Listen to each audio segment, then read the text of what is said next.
बाप और बेटे और रूहुल कुदस के नाम में आमीन। लोगों ने भारी गुनाह किया है कि अपने लिए सोने का माबूद बनाया। हमारे लिए आज की तिलावत खरूज की किताब उसका 32वां बाब और उसकी 15वीं आयत से लेकर 24वीं आयत तक और फिर 30वीं आयत से लेकर 34वीं आयत तक।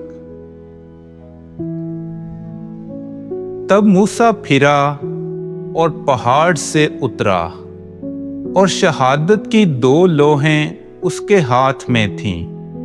दोनों लोहें इस तरफ और उस तरफ अपनी दोनों जानिब लिखी हुई थीं और दोनों लोहें खुदा की बनाई हुई थीं और उन पर की लिखाई जो थी वो खुदा की लिखाई उनके दोनों तरफ खुदी थीं।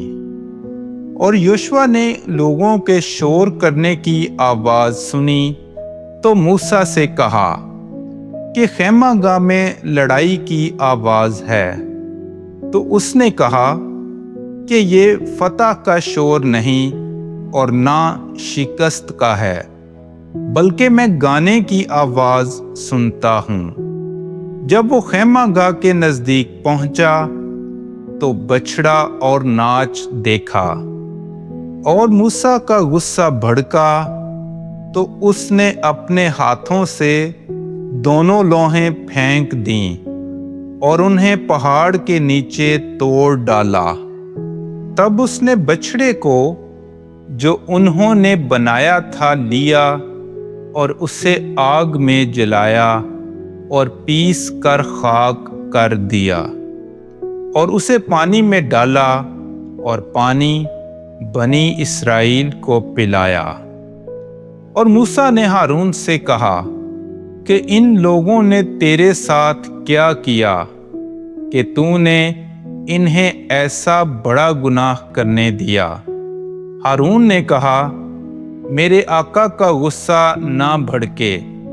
तू लोगों से वाकिफ है कि ये शरीर हैं।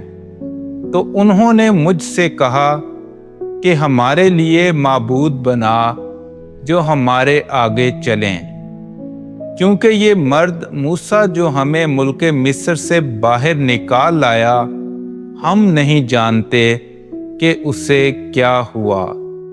तो मैंने उनसे कहा कि किसके पास सोना है, लिहाजा उन्होंने उसे लिया और मेरे पास लाए। तो मैंने उसे आग में डाला और ये बछड़ा निकल आया।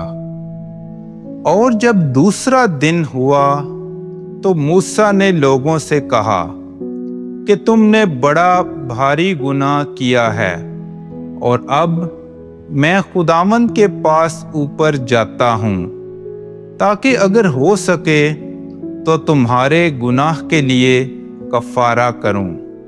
और मूसा खुदावंद के पास लौट गया और कहा, ऐ खुदावंद, इन लोगों ने भारी गुनाह किया है कि अपने लिए सोने के माबूद बनाए, और अब ये गुनाह उन्हें मुआफ कर, वरना मुझे अपनी किताब से जो तुमने लिखी है मिटा दे।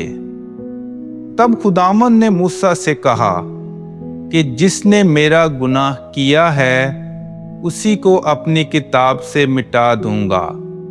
और अब तू जा और लोगों को जहां मैंने तुझसे कहा है ले चल। देख, मेरा फरिश्ता तेरे आगे आगे चलेगा और इंतकाम के दिन मैं उनसे उनके गुनाह का मुतालबा करूंगा। पाक कलाम के पढ़े और सुने जाने पर खुदा की बरकत हो।